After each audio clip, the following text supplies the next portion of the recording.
This episode is brought to you by AppWork. Much more than maintenance, AppWork is advanced business intelligence. You can streamline your maintenance workflows and keep an eye on the leaderboard as service team members enjoy the gamification of maintenance. If that sounds interesting, visit appworkco.com. That's appworkco.com and transform your productivity today. Welcome to the Multifamily Collective. This is Mike Brewer, and today I wanted to continue to talk about tokenization of assets, physical assets, and putting that on the blockchain and making them more widely available in terms of investment to wider audience. Also, the idea that there's an intermediary set in the real estate ecosystem as it relates to doing purchases, buyers are sort of buying and doing dispositions.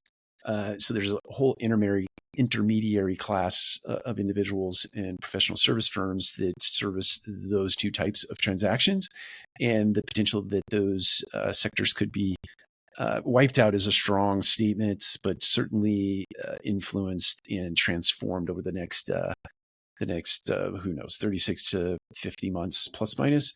I'm making those numbers up, but there is a downside or a potential headwind as it relates to making this happen. I think the headwind is largely offset by the fact that Blackstone has entered into the space, because now you have let's call them a behemoth, really almost force playing the regulatory environment to get parameters put in place, certainly as it relates to audits, certainly as it relates to potential bad actors who could get in and hack the system, hack the blockchain, hack the chain of custody, hack the smart contracts, whatever it is they can hack.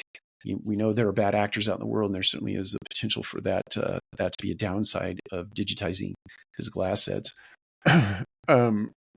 So despite the headwinds, the point of this particular episode is that there are headwinds. There are real headwinds, and every municipality acts different across the country. Every state acts differently, even if it's just a small nuance here or there across the country. There are already laws on the books that would potentially govern or hinder the ability for the blockchain or the tokenization of real estate assets. But I think when you start to get a lot of money behind a particular method or methodology, then those independent municipalities or those states have to get on board. They almost have to get on board to make this happen. I can't tell you that I'm an advocate for this and or a distractor. I do think that when you start to put things out onto the internet, you make everything subject to risk. But there is risk out in the real world. I think that some of the headwinds that are described in this article that I'm drawing from, I'll link that up in the show notes, is that some of those downsides, the advancement, the accelerated pace of advancement in technologies, and people on the creation side, their ability to adapt and pivot and create solutions to those issues that come up. In other words, the technology is getting better and better every day. And so what might be a headwind today might actually be a tailwind tomorrow, because we solve that issue in a way that solves 3 or 4 or 5 or 6 other problems at the same time. So more to come on this. I think this, even though I can't tell you that, I'd tell you that I'm agnostic or indifferent. I will tell you, I think it's exciting. I think it's exciting to see something like this make its way into the real estate space. Other things in the world have already been digitized and tokenized in some way. And this is just going to accelerate the pace of that, I think.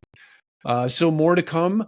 I'll try not to make the next episode about this, but I definitely would be talking about this because I think it is something that is here to stay. Take care. We'll talk to you again soon. And I want to give one more hat tip to AppWork for sponsoring today's episode. Imagine carrying a digital make-ready board in your pocket with work order tracking and maintenance technician leaderboards designed to gamify the process and bring out your team's competitive best. As a reminder, if that sounds interesting, you can go to appworkco.com. That's appworkco.com today to learn more.